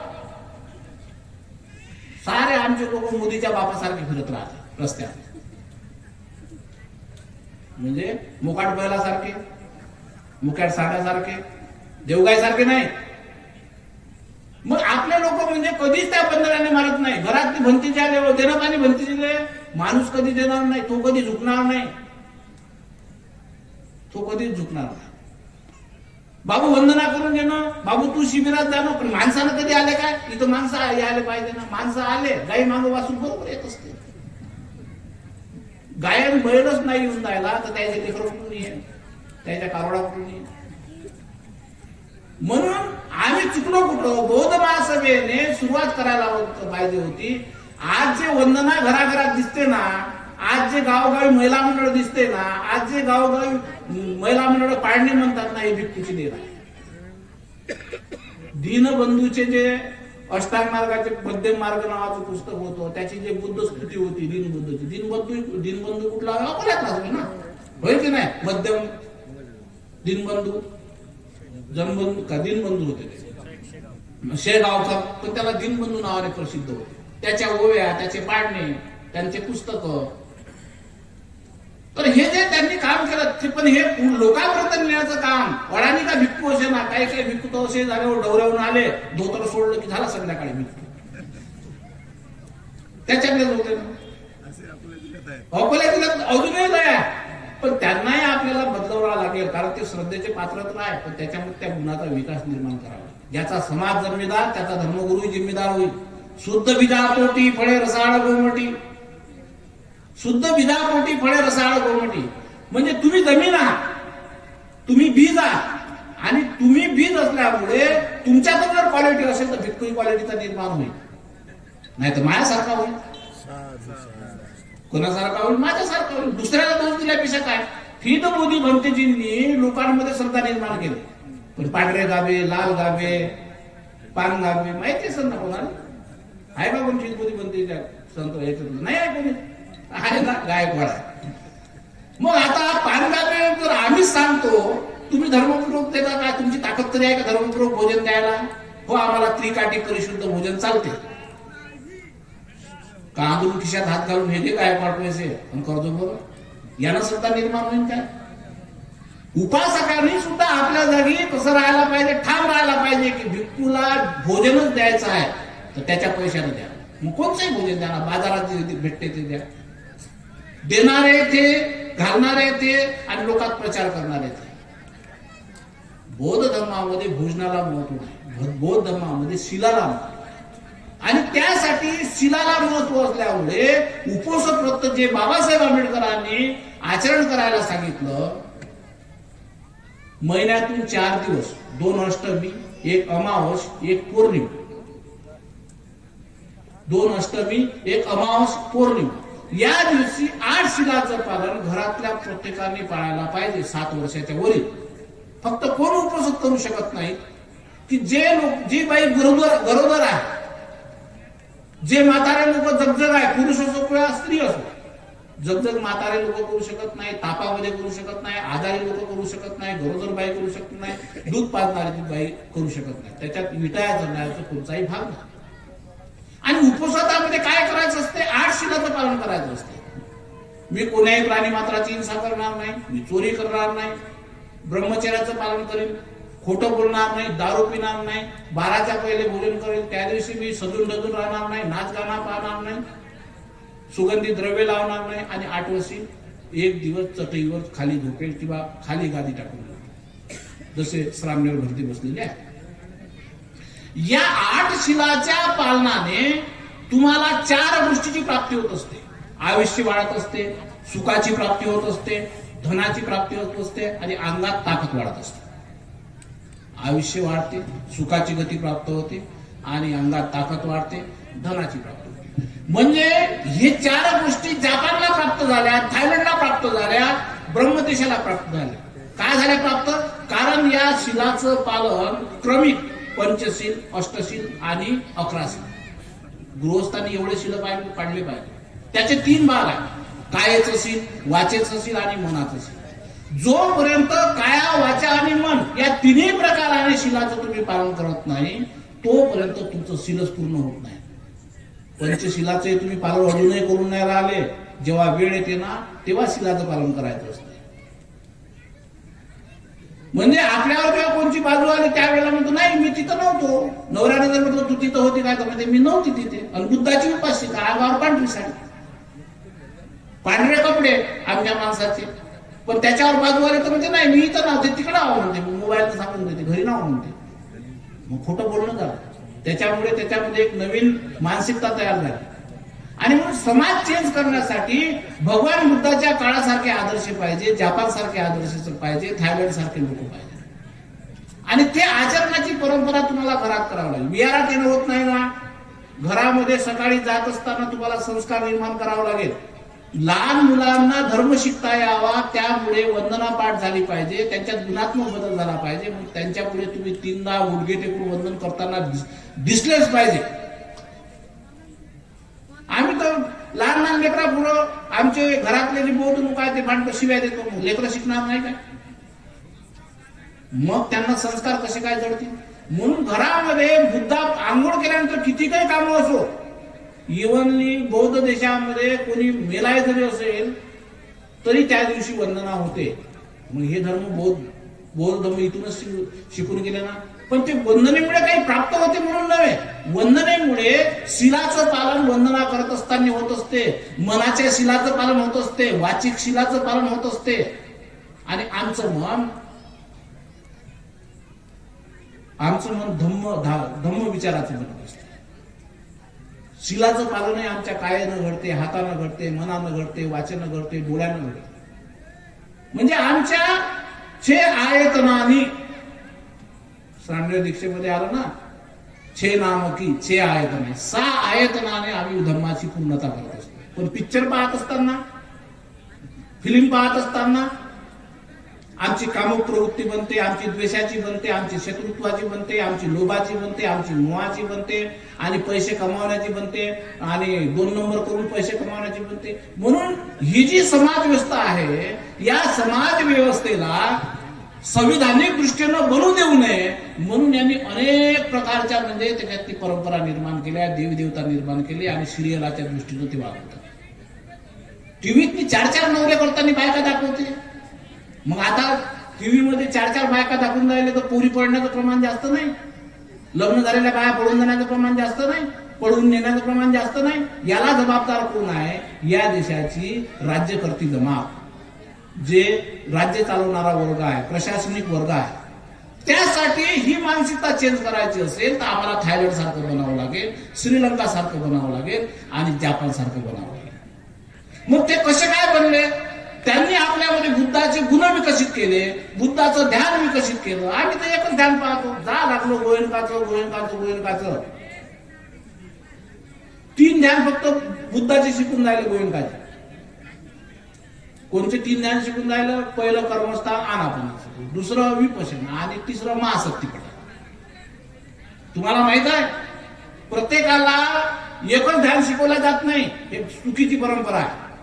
महासी सयाडो परंपरा जी आहे, महासी सयाडो परंपरा ब्रह्मदेशातून आलेली, ज्या सयाडो उबाखीन जवळून यांची परंपरा निर्माण झाली, गोयंकांची परंपरा निर्माण झाली, त्या महासी सयाडो परंपरेतून त्यांनी ध्यान शिकलं. तर तिथले जे ध्यान शिकवणारे लोक आहे त्यांना 40 ध्यानाचे प्रकार येतात, 40 कर्मस्थान, 40 प्रकारचे ध्यान आहे बुद्धाचे. प्रत्येक माणसाची प्रकृतीनुसार ध्यान शिकवले जाते. तुम्ही जा ब्रह्मदेशामध्ये, सयाडो परंपरेचे अनेक विपश्यना आचार्य आहेत. पण आमच्यापर्यंत जो प्रोडक्ट घेऊन आला आम्ही तसंच करू ना. आमच्याकडे जो प्रोडक्ट घेऊन आला त्याप्रमाणेच आपण समजू ना. विपश्यना रोज केली पाहिजे, पण कंपल्सरी आनापानासती सर्वच ध्यानामध्ये करतात. परंतु ज्याची काम प्रवृत्ती आहे, ज्याची लोक प्रकृती आहे, ज्याची मोह प्रकृती आहे, ज्याची प्रज्ञा म्हणजे प्रकृती आहे, त्यांना वेगवेगळ्या प्रकारचे ध्यान आहेत. आणि त्यामुळे जे लोक काही ध्यान करतात ना, एकतर ते बाया पागल होतात. काही बाया ध्यान करून आल्यावर म्हणजे पागलच होऊन जातात. असे अनेक उदाहरण आहे का नाही? काही लोक बाया म्हणून नाही राहिला, हो का नाही? और आमच्या अमरावतीमध्ये, मी वर्धा आणि अमरावती या दोन्ही जिल्ह्यामध्ये राहतो, कारण अमरावतीमध्ये माझं सेंटर आहे आणि आपल्या वर्ध्यामध्ये सेंटर आहे. एक MA झालेली बाई, तिचा नवरा क्लास 1 ऑफिसर, जाय बाई 20 दिवसाचं शिबिर, 30 दिवसाचं बाई 30 दिवसाचं शिबिर, बाई एकदम स्मार्ट. झालं काय? नवरा म्हणत आहे बाई शिबिरात जाऊ नको, मला तुझी आवश्यकता आहे. ते म्हणे नाही, एवढं शिबिर करतो, तुम्हाला तुमचं काम करा तुम्ही. त्याला राग आला, त्याला 25 वर्षाची पोरगीच बायको करून टाकली. आणि ही बाई ध्यानच करत राहिली. आता ती चिवर घालून इकडे तिकडे फिरते, स्मार्ट आहे, या वयातच स्मार्ट आहे. म्हणजे किती या 60-65 वर्षाची ग्रॅज्युएशन झालेली बाई, तिला आता भिक्खू होण्याची पाळी आहे. भिक्खू कशामुळे झाली? कारण आधार सुटला. मग त्या बाईला म्हटलं की बाई तुम्ही आता करा ना ध्यान, मग ध्यानानं मागा सर्व, ध्यानानं सारच प्राप्त होते. तर म्हणजे ध्यानामुळे काही लोकांचे संसारही उद्ध्वस्त झाले, पण ध्यान केलं पाहिजे. आता आमच्या इकडे अकोल्यात एक ध्यान केंद्र आहे, आनंद गंधी दिवस निर्माण केलं ना. भिक्खू संघाने निर्माण केलेली प्रॉपर्टी भिक्खू संघान धर्माच्याही कामी नाही आहेत, तिथं दुसरे लोक काम. बाबासाहेब चळवळ राबवल्या जात नाही अकोल्यासारख्या जिल्ह्यातून, जिथं बिल्डिंग आहे, मटेरियल आहे, प्रशिक्षणाची व्यवस्था आहे, जिथं 500 लोक पोहोचू शकतात, तिथे आपण बौद्ध लोकांना तयार करू शकतो. हे काम होत नाहीत आणि भलतेच काम होतात. ध्यानही करा, आनापानासती करा, विपश्यना करा, पण बौद्ध धर्माचे ते अंग समजून करा. आणि तसे शिकवण्यासाठी त्या प्रकारचे लोक आले, त्या प्रकारचे लोक आले. मी असं समजतो की तुम्ही चित्रगृहपती आहात. भगवान बुद्धानं म्हटलं होतं की चित्रगृहपतीकडे तुम्ही धर्म शिकवायला जा, भिक्खूंना धर्म शिकायला. सामने रामना शिकवण्यासाठी भिक्खूच लागतात. तरी पण आम्हाला मान्य आहे की आंबेडकरी समाजाचे लोक पाहिजे, पण यांना टेबल खुर्ची तुम्हाला एक वेगळ्या सेक्शनमध्ये द्यावं लागेल. म्हणजे तुम्ही त्यांची, आम्ही तुमचंही भाषण ऐकतो, तुमचेही सुद्धा प्रवचन ऐकतो, पण त्याचा एक दर्जा विशिष्ट प्रकारचा असावा जो बाबासाहेबांनी राखला. याचा अर्थ हे नाही की भिक्खू महान आहे, भिक्खू देव आहे, भिक्खू श्रेष्ठ आहे, असं नव्हे. शिष्टाचार, पवित्रता. आपण या प्रकारचा जर रिस्पेक्ट केला, या प्रकारे जर सॅल्यूट केला, ज्याला आपण सॅल्यूट म्हणू आणि रिस्पेक्ट म्हणू, सन्मान म्हणू, पूजेचा भाव म्हणू, हा जर भाव तुमच्यात नसेल, तुमच्या येणाऱ्या पिढीमध्ये राहणार नाही. त्यासाठी ह्या गोष्टी करणं जरुरी आहे. म्हणून बौद्ध राष्ट्रामध्ये कितीतरी मोठा प्रधानमंत्री असला तर टोंगड्यावर बसून येतो. याचा अर्थ तो गुलाम आहे, दास आहे असा नव्हे. त्याची येणारी पिढी त्या प्रकारचा शिष्टाचार करत असते. 65 वर्षात आमच्या लोकांनी या प्रकारचा शिष्टाचार बाळगला नाही. बाबासाहेब आंबेडकरांनी जे धर्म शिकवला, माता पितू उपटठाण, त्या धर्माला आम्ही पाडलं नाही. महामंगल सूक्त आवर्जून बाबासाहेबांनी लिहिलं. रतन सूक्तच काय दिलं? बुद्ध वंदनाच काय दिली? रतन सूक्तामध्ये काय शिक्षा आहे? रतन सूक्त वनप्प गुंबे यथा भूषितज्ञ गिमान वासे पटमस्मी गिंबे ततुपमं धम्म वरम नदिसई दिब्बान गावे परम नीता. या गाथेचा अर्थ समजून घ्या. चित्तज्योती बनतेची बऱ्याच दिवस आहे, सर्व विषय ते क्लिअर करते. निर्वाणगामी जे लोक आहेत, ज्या मार्गाला आहे, त्या लोकांची तशी व्यवस्था बनवावी लागेल, मन बनवावी लागते. तुम्ही शिकवा ना, चालेल, पण तुमच्यामधली मानसिकता ब्रॉड मानसिकता पाहिजे. यांना काही समजत नाही, हे असे आहे तसे आहे, त्यांना असं सिस्टम निर्माण करा की त्याला त्या गोष्टी प्राप्तच नाही झाल्या पाहिजे. अशोक वाटिका तुम्हीच तर निर्माण केली. अशोक वाटिका निर्माण करण्यामध्ये तुम्ही लोकांचा हात आहे. कोणाचा? समाज. चिवरदारी तुम्ही बनवले. तुम्ही का अशा लोकांना चिवरदारी तिथं एकाला बसू देऊ नका? का बसू देऊ नका? बाजारात जाताना भिक्खू दिसते, अकोल्यातला घरी जाताना भिक्खू दिसते, त्याला प्रेमानं समजा, घरच्या लोकांना समजावा. समाज कशासाठी असते? पण त्याचं चिवर काढण्याचा अधिकार नाही. त्याला दुरुस्त करा, प्रेमानं करा, अंधारात बसून करा, 4 लोकात नका. आणि भिक्खूंना समजावा की भंतेजी असं असं नसते, तुम्हाला बाबासाहेबांची वारस बनणं आहे. आणि त्यासाठी बऱ्याच गोष्टीची दखल तुम्हालाही घ्यावं लागेल, आम्हालाही घ्यावं लागेल. दोन्ही लोकांना जर घेतले नव्हते. आणि आपला समाजानं अनेक गोष्टी साधन केल्या, माहितच आहे आम्हाला सारंच समजते. माझा टाइम होत आला, पुन्हा कधी येता आलं तर पुन्हा येऊ. आज भंतेजी चित्तज्योतीमुळे मला येण्याचं इथे प्राप्त झालं. माझं मनाची भावना पूर्ण झाली. 12 वर्षापासून या परिषदेविषयी, या शिबिराविषयी ऐकत होतो. खूप मोठे मोठे भंते आमचे येतात. त्याचप्रमाणे खिरबोलीसारखे भंतेजी या एरियामध्ये लाभले. अनेक लोक माझी सामनेर लोक झालेले आहे, सामनेर झालेले आहे. पण त्या सामनेराने आपल्यामध्ये शिलात्मक गुण नियमित ठेवले नाही. धर्मामध्ये नियमिततेची खूप आवश्यकता आहे. आमचा समाज आजकाल अशा प्रकारचा झालेला आहे की काही सांगू नका. एका गावामध्ये एक खूप ऐदी माणूस राहतो. तो सारं काही त्याचं मायच्या भरोशावर, लहानाचा मोठा झाला, ऐदी मनुष्य. त्याचं एवढं होतं की तो नाकावर जर माशी बसली तर तो म्हणाला, माया नाकावरली माशी हुकलून दे. माय त्याच्या खूप लाड करे, त्याच्या अंगावरली माशी, नाकावरली माशी हुकलून दे. मा म्हणे तिथून पाणी दे. त्याला असं वाटे की पाण्याचं जे लहान मडकं असते ते माझ्यापर्यंत आलं पाहिजे आणि माझ्या तोंडाला लागलं पाहिजे, एवढा आळस. असं करता करता तो 25 वर्षात झाला, जवान तगडा झाला. पण त्याची झोपडी काही बदलली नाही. तो असा विचार करी एका जागेवर बसून की समोरच्या जे माळ्या लागल्या, असं माझं घर बनलं पाहिजे, असं माझं घर झालं पाहिजे. कुणाची बायको पाहिली की अरे अशी माझी बायको असली पाहिजे, माये लग्न झालं पाहिजे. कुणाचं लेकरू पाहिलं की माये असं लग्न झालं असतं तर एवढं लेकरू झालं असतं, एवढी मुलगी झाली असती, असा तो विचार करा. आता असं करता करता त्याची वय 45 झाली. भीक मागून खाय, कोणी दिलं तर खाय, घरातली कधी झाडू नाही लावे, त्याच्या मडक्यामध्ये होतं पाणी राय, त्या पाण्याला शेवायला लागलेला असे. अशा अवस्थेत तो जीवन जगून राहिला. एकदा नवे कपडे घातले की फाटेपर्यंत तो कधीच बदलत नव्हता, एवढा तो आहे. आणि एक दिवस त्याच्या मनामध्ये एवढा पश्चाताप निर्माण झाला की अरे माझ्यासारखा जो मनुष्य आहे, अशा आळशी मनुष्याने जीव ठेवून काय फायदा, चला मी जीव देवायला लागलो. त्याच्या मनात खरंच भावना झाली की मी आता जीव देऊन टाकतो. कारण लोकांना बायका आहे, मुलं आहे, मुली आहे, घर आहे, दार आहे, बिल्डिंग, मला काहीच नाही. मग काय करायचं, चला जीव द्यायला. चालला रस्त्याला म्हणून मी जीव द्यायला चाललो, जीव द्यायला चाललो, जीव द्यायला चाललो. असं म्हणता म्हणता तो जंगलाच्या मधोमध गेला. तिकडे एक खूप मोठं म्हणजे तलाव होतं जंगलाच्या काठी, जंगलाच्या मधोमध. त्या तलावामध्ये कमळाचे फुलं होते, पक्षी होते. एक साधू तिथे ध्यान करत होता.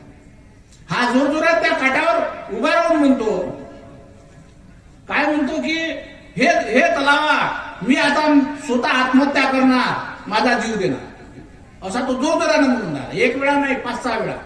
तिथं साधू ध्यान करत होता. त्या साधूला पाहिलं गेलं कोणतरी जीव देणार आहे म्हणून तो काय म्हणते, पाय आता 1 2 3 असं उडी टाकणार. तेवढ्याच साधून त्याला बोलला, अरे भल्या माणसा, हे जीवन खूप मोठं दुर्लभ आहे. जसं भगवान बुद्ध म्हणतात ना, किच्ची मनुष्य पटीला आलो. मनुष्याचं जीवन दुर्लभ आहे, तो जीव देऊ नको. तू काय जीव देत आहे? तर म्हणते, महाराज तुम्हाला काही माहित नाही, साधुबा तुम्हाला काही माहित नाही. माझ्यासारखा म्हणजे जीवन जगणारा मनुष्य तुच्छ आहे. माझ्यासारखा अवधी कोणी नाही, माझ्यासारखा म्हणजे मॅड कोणी नाही, माझ्यासारखा म्हणजे अवगुणी कोणी नाही. त्याच्यामुळे मी माझ्यासारखा आळशी कोणी नाही, महा आळशी आहो. तर मला तुम्ही जीव देऊ द्या. तर म्हणाला, तू कृपा करू नको, तुझी समस्या तर सांग आणि त्याची समस्या तू सांग, मी तुला काही ना काही तर त्या समस्येत समाधान करून देऊ. आणि मग त्यानं ठरवलं.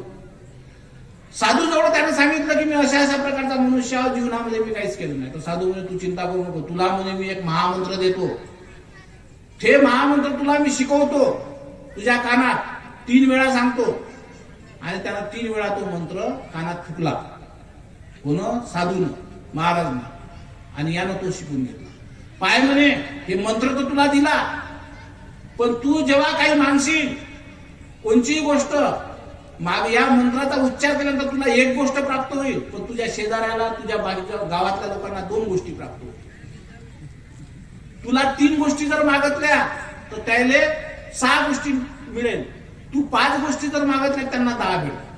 म्हणजे जाऊ द्या, माझी दरिद्र तर दूर होईल, दरिद्रता तर दूर होईल, गरिबी तर दूर होईल, चालेल मला, पण मंत्र तर द्या म्हणे. द्यायला शिकवलं. घरी गेला. जाता जाताच तो काय म्हणते, गेला दूर बिल्डिंग दिसून राहिली आणि 3 बार मंत्राचा उच्चार केला. जसं आपण म्हणतो बुद्धं नमामि, धम्मं नमामि, संघं नमामि, तसं म्हटलं त्यानं. मंत्राचा उच्चार केला आणि मंत्राचा उच्चार करताच मनातनी काय म्हटलं, मी तो माझी 2 मजली बिल्डिंग उभी हो. झाली 2 मजली बिल्डिंग उभी त्याच्या मंत्राला. त्याला खूप आनंद झाला. आणि इकडे लोकांच्या 4 मजली बिल्डिंगा झाल्या. पण हे एवढा त्या खुशीत होता मंत्राच्या की त्याला माहितच नाही इकडे 4 मजली आहे. मग घरात अंदर गेल्याबरोबर काय म्हणते, घरात 1 दिवाण निर्माण हो. लोकांच्या घरात 2-2 दिवाण निर्माण झाले. लोक विचार करायला लागले की आमची डबल मंजिल बिल्डिंग कशी झाली, 4 मंजिली कशी झाली, घरात 2-2 दिवाण कसे काय आले. आता याला खूप भूक लागली होती, कारण जीव द्यायलाच चालला होता, तसा आहे भीक मागणारा. तर त्यानं काय म्हटलं की पंचपक्वानाचं जेवण आहे हो. तरांग तुरांग, खटाई टिकटाई मिठाई आणि ते आपलं ते पंच समजून घ्या. तर ते आता त्याला म्हणजे त्याच्याबद्दल 10 पदार्थ लोकांना न्यायला 5 पदार्थ आले. मोठा पोट जेवला. आता म्हणे या दिवाणवर रेशमी गादी हो. आणि सारी रेशमी गादी आली. आणि असा काही झोपला गडी की त्याला माहितच नाही. लोक विचार करून राहिले गावातले की घरात बा पंचपक्वान आले, 10 पक्वान आले, दिवाण आले, गलीचे आले. मग हा सग उठला. झोपीतून उठल्यानंतर याला आठवण आली की मला एक बायको सुंदरशी भेटो, एक बायको मला भेटो. लोकांच्या घरात 2-2 आल्या. पहिलीच एक होती, पहिलीच एक बायको होती.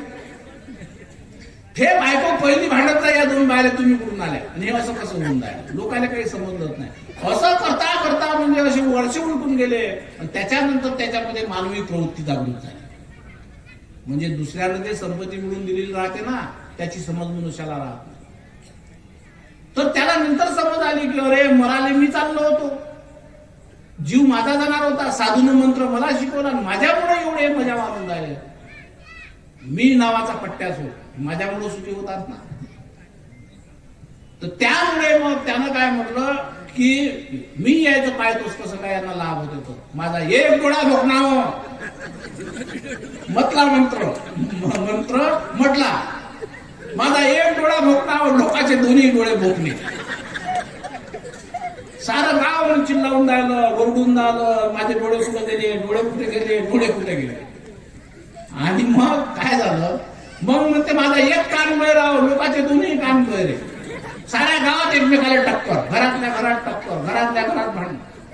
मग तेवढ्याने त्याचं समाधान झालं नाही. तर तो म्हणते माझा एक पाय लढावं, लोकांचे 2 पाय लढले. आणि नेमकं ही जी प्रवृत्ती आहे, जे शिकले सवरले लोक आहे बाबासाहेब आंबेडकरांच्या त्यांना असं वाटते की बाकीचे लोक पुढे गेलेच नाही पाहिजे. त्यांना बाबासाहेबांच्या मंत्रामुळे, बुद्ध धम्म संघाच्या महामंत्रामुळे, बाबासाहेबांच्या महामंत्रामुळे शिक्षण मिळालं, नोकऱ्या मिळाल्या, पैसा मिळाले, उद्योगधंदे मिळाले, नोकऱ्या, जे काही मिळालं असेल ना त्याच्यामध्ये देण ही बाबासाहेब आंबेडकरांची आहे. भगवान बुद्धाच्या धर्माची आहे, बाबासाहेब आंबेडकरांच्या संविधानाची आहे, बाबासाहेब आंबेडकरांच्या म्हणजे प्रत्येक शिकवलेल्या गोष्टीची आहे. पण ते मानन तेव्हा ना काही काही लोक म्हणतात आम्ही आमच्या शिक्षणाला पुढे गेलो. अरे शिक्षणानं तर आताही लोक पुढे जाऊन राहिले. मग आता काऊन क्लास 1 ऑफिसर होऊन नाही राहिले, आता काऊन सिलेक्शन नाही होऊन राहिले. जोपर्यंत बाबासाहेबांची संविधान चालवणारी व्यवस्था बरोबर राहील तोपर्यंत त्यांच्या प्रयत्नांनी तुम्हाला सर्व मिळेल. पण आपल्या शिकल्या सवरल्या लोकांनी त्या महामंत्राचा गलत उपचार केला, नेमकं या आळशी माणसाला. म्हणजे दुसऱ्याचं भलं झालंच नाही पाहिजे. त्याच्या संस्थेत तो त्याच्याच घरातले नोकर लावतील, नाही तर मग आपल्या लोकांचा राग करून काय करतील, तेलाला लावतील, माळ्याला लावतील, कुंब्याला लावतील. पहाशे कितीतरी आपले संस्थानिक लोक असतील की त्यांनी आपल्या लोकांना कमी नोकऱ्या दिल्या आणि दुसऱ्याला दिल्या. ओबीसी सुद्धा प्युअर शूद्र आहे, आपण तरी अतिशूद्र आहोत. मग ओबीसी हा जरी आपला अंग असला तरी स्वतःला आता ब्राह्मण समजून झाला ना. आणि त्यामुळे त्यांची बुद्धी चेंज करण्यासाठी बुद्ध धर्माचं हतियार आमच्या जवळ पाहिजे, तत्वज्ञानाचं. आणि जर तुमची क्वालिटी चांगली झाली, जर क्वालिटीची शून्य असते तर तुमचा माल कुठेही खपेल, तुमची कुठेही इच्छा असते. ती क्वालिटी निर्माण करण्यासाठी आम्ही घराघरातली आचरणशील बौद्ध, ध्यानी बौद्ध, ज्ञानी बौद्ध झालो पाहिजे आणि लहान मुलांना समजावून शिकवलं पाहिजे. आजच्या प्रसंगी मी आपण सर्वांना विनंती करतो की आपण लोकांनी बाबासाहेबांना समजून घ्यावं. बाबासाहेबांनी एवढं काही लिहून ठेवलेलं आहे की भ्रम बोलण्याची गोष्ट नाही.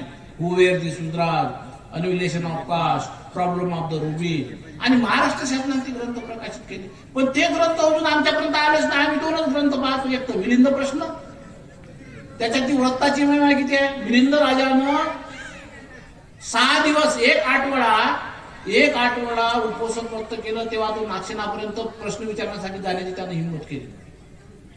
एवढं व्रतामध्ये बल असते. आणि व्रतस्थ जीवन जगल्यामुळे अनेक गोष्टीचा लाभ होत असतो आणि आपण गोष्टी प्राप्त करू, काही गोष्टी संसारिक जीवनातल्या सुखी जीवनाच्या गोष्टी प्राप्त करू शकतो. शिलवान लोकांना अनेक फळं मिळतात. तणावातून मुक्त राहते, भयातून मुक्त राहते, रोगातून मुक्त राहते, व्याधीतून मुक्त राहते, मित्रत्वाची प्राप्ती होते, सूर्यांची प्राप्ती होते, दोस्त मित्रांची प्राप्ती होते, आपल्या हितेशी बनतात, देवता आपलं रक्षण करतात. एवढं माहीत असतानाही आम्ही त्या मार्गाने जात नाही. आम्ही त्याच मार्गाने जातो जे आम्हाला चांगलं वाटतं. म्हणून त्या माणसानं त्या मंत्राचा गलत उपयोग केला. तसा आमचा काहीसा आजच्या प्रसंगी हा समाज सुद्धा या आळशी मनुष्यासारखा मंत्रांचा, त्यांना समजलेल्या गोष्टींचा उपयोग तो करत आहे. म्हणजे स्वतःच्या भल्यासाठी, इतरांचं भलं त्यांना झाल्याचं खपत नाही. म्हणून ही मानसिकता सोडा आणि बाबासाहेबांच्या विचाराचं, बाबासाहेबांना अपेक्षित विचाराचं काम करा, बुद्धांना अपेक्षित विचाराचं काम करा. आम्ही लोक जे आहोत, आम्ही बाबासाहेबांना अपेक्षित बौद्ध असलो पाहिजे, अपेक्षित भिक्खू असलो पाहिजे. आणि दोघांनाही मिळून काम करणार. जोपर्यंत दोन्ही मिळून काम करणार नाही तोपर्यंत बुद्धाच्या आणि बाबासाहेबांच्या विचाराचा समाज निर्माण होणार नाही. यासाठी आम्ही कामी आलो पाहिजे. तुम्ही काही प्रमाणात आपण उपस्थित सर्व लोक ज्या ज्या प्रमाणात कामी आलो असेल, पण तुम्ही विचार करा. बुद्ध काळातले लोक, एक गृहस्थ साऱ्या लोकांना बदलवत असे, एक भिक्खू साऱ्या लोकांना बदलवत असे. आम्ही आज एवढे लोक असूनही का बदलू शकत नाही? कारण खुद आम्हीच बदललो नाही. आम्ही बदलण्याची ऍक्टिंग करत आहोत. भिक्खू सुद्धा ऍक्टिंग करून नाही, तुम्ही सुद्धा ऍक्टिंग करून नाही. त्यागाच्या गोष्टी करतो, प्रत्यक्ष समुत्पाद समजते, 4 आर्य सत्य समजते, पण त्याचा बोध करून घेत नाही. असं कसा समाज बदलत नाही? तुम्ही बुद्धांना अपेक्षित भिक्खू बनून, उपासक म्हणून काम करा, आपोआप समाज बदलते. लागावं रस्त्याने. आजकाल असं कोणी भिक्खू पाहतो काय जेवण नसलं तर भिक्षा मागून खाईल, काय लाज आहे त्याच्यात? अनागरिक धर्मपाल त्याने भिक्षा मागून खाल्ली. चित्रगृहपतीने धनाडी सेठ असून, बुद्ध काळात त्याने गृहस्थ असून भिक्षा मागितली.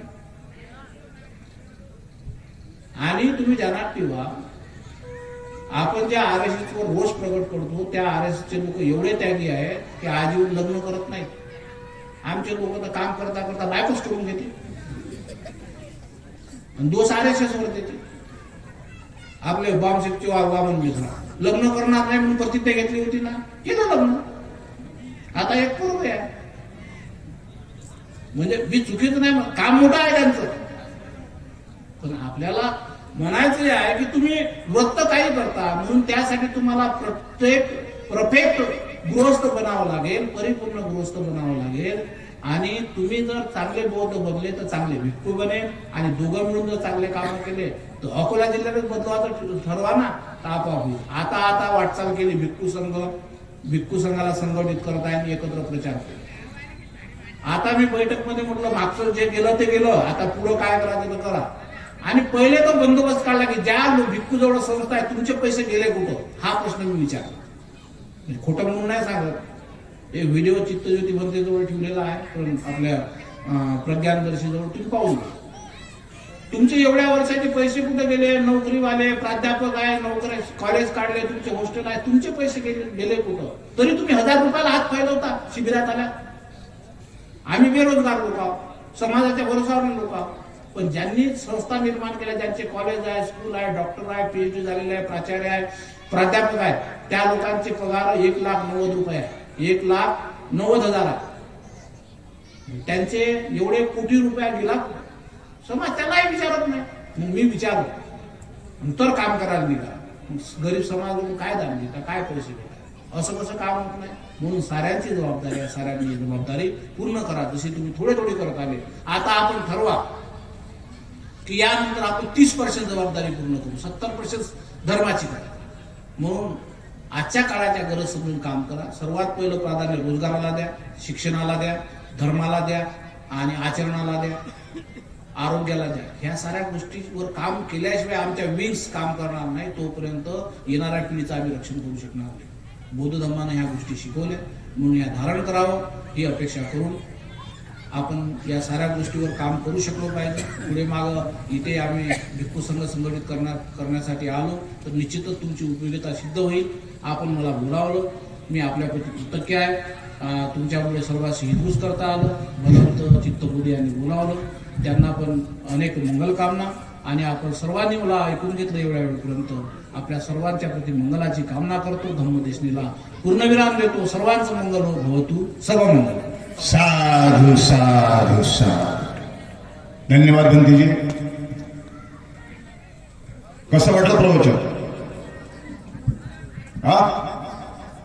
अशी सुंदर सुंदर प्रवचनं धम्मविनय बौद्ध सेवा समितीच्या वतीनं आम्ही दरवर्षी आमच्या शिवनिवासियांसाठी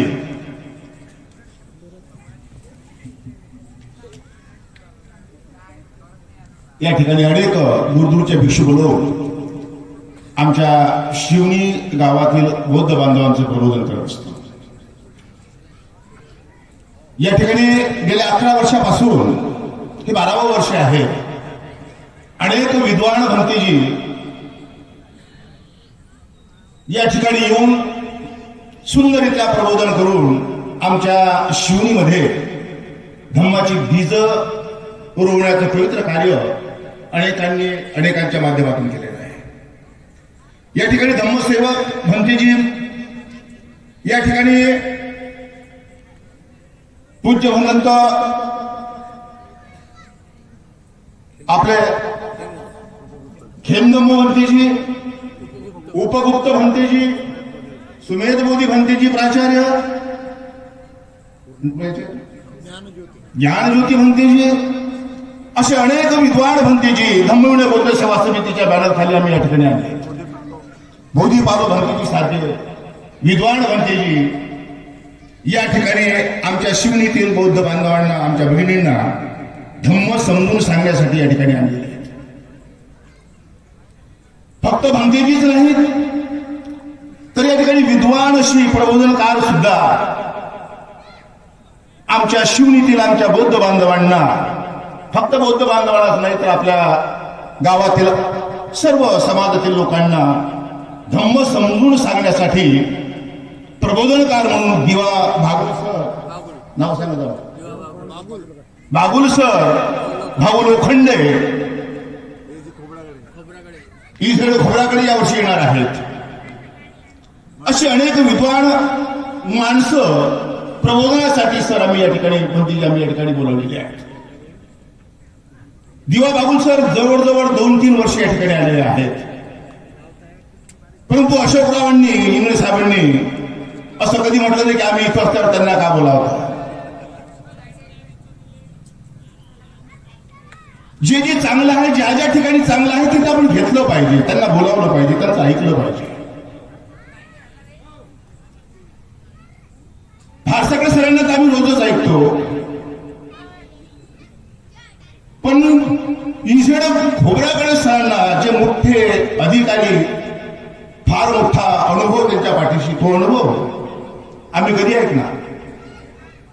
म्हणून यावर्षी आम्ही त्यांना सुद्धा या ठिकाणी आमंत्रित केलेल्याबद्दल धम्मवड बौद्ध सेवा समिती ही निव्वळ शिवनीवासियांच्यासाठी आम्ही निर्माण केलेली आहे. भंतीजी यामध्ये कोणत्याही प्रकारचा मोठा असा उद्देश नाही.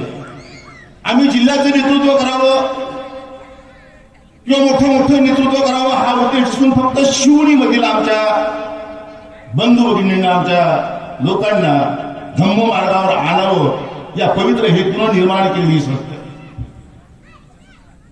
आणि म्हणून कोणत्या भिक्षूला आमंत्रित करावं, कोणत्याला करू नये, कोणत्या प्रबोधन करायला आमंत्रित करावं, कोणाला करू नये, हा सर्वस्वी अधिकार आमच्या संस्थेत आहे. मी धन्यवाद देतो ते चित्तज्योती, एवढं सुंदर प्रवचनकार त्यांनी आमच्यासाठी या ठिकाणी आणले. त्यांनी सांगितलंय मला की अवतार गुरुजी एकदा सत्यानंद भंतीजीला ऐका. आम्ही ऐकलो तो भंतीजी फार सुंदर प्रवचन केलं आपण या ठिकाणी, मंत्रमुग्ध केले. नाना करेण धम्म समजावून सांगितलं. फक्त धम्मच नाही तर धम्मामध्ये येणाऱ्या ज्या काही अडचणी आहेत किंवा धम्मामध्ये घुसलेलं काही जे अपवित्र आहे ते सुद्धा तुम्ही या ठिकाणी ओळखून दिलं. कुणाच्याही रागाची, कुणाच्याही भल्याची तमा न बाळगता प्रत्येकाला आपण मार्गदर्शन या ठिकाणी केले. मग भारतीय बौद्ध सभा असो, भारतीय भिक्खू संघ असो, अकोल्याचा भिक्खू संघ किंवा कोणताही भिक्खू संघ असो, आपण कोणत्याही प्रकारची तमा न बाळगता अतिशय सुंदररित्या या ठिकाणी तुम्ही आम्हाला मार्गदर्शन केलं. त्याबद्दल धम्मविनय बौद्ध सेवा समितीचा अध्यक्ष मी शतशः आपला आभारी आहे, आपले धन्यवाद व्यक्त करतोय. आणि मी तुम्हाला 10 वाजेपर्यंत बंतेजी प्रवचन करा, कारण चित्तज्योतींनी सांगितलं होतं मला आणि त्याचा प्रत्यय आला, त्याचा अनुभव आला की खरोखरच आज आम्ही धन्य झालो की आपण या ठिकाणी आलात. सुंदरी कामाला या ठिकाणी धम्म समजावून सांगितला. पुढच्या वर्षी थोडा वेळ वाढवून घेऊया किंवा दिवस वाढवून घेऊया. मी चित्तज्योतींना विनंती करतो की भंतेजींना, कारण आपली तारीख तर फिक्स असते, आतापासूनच आमंत्रित करूया. पुढच्या वर्षी सुद्धा तुम्ही याल ही आशा बाळगतो आणि आमच्या शिवनिवासियांना अशाच प्रकारचा धम्म समजावून सांगाल ही आशा व्यक्त करतो. आणि मी विनंती करतो आमच्या महासचिवांना या भंतीजींचं या ठिकाणी हात जोडा. तस् भगवतो अरहतो सम्मा संबुद्धस्स. नमो तस् भगवतो अरहतो सम्मा संबुद्धस्स. नमो तस् भगवतो अरहतो सम्मा संबुद्धस्स. भवतो सर्वमङ्गलं रक्षन्तु सर्वदेवता सर्वबुद्धा धम्मा संगानुभावेन सदा स्वस्ति भवन्तु ते. सर्वेतिवो विवर्धन्तु सर्वरोगो विनश्यतु. माते भवन्तं तरायो सुखी दीर्घायिको भव. अभिवादनशीलच्च नित्यं वद्धापचायिनो. चत्तारो धम्मा वदन्ति आयुवनो सुखं वदन्ति.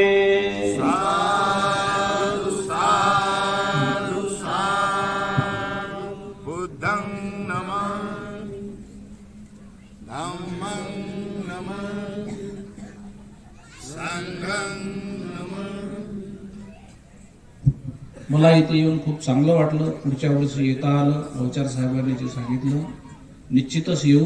येताना आनंद होईल, कारण खूप 12 वर्षापासून खूप चांगलं काम आहे. आणि मी येत असताना मला एक विनंती करावीशी वाटते मंडळांना, सूचना अवचार सरांना आणि जगताप सर जे काही असतील, आमच्या प्रॉपर व्यक्तींना जोडून घ्या. येऊ अगर न येऊ, एकदा निमंत्रण फोन करून द्यावं, बाकी काही नाही. साधू सर. काही चुकलं विषय हा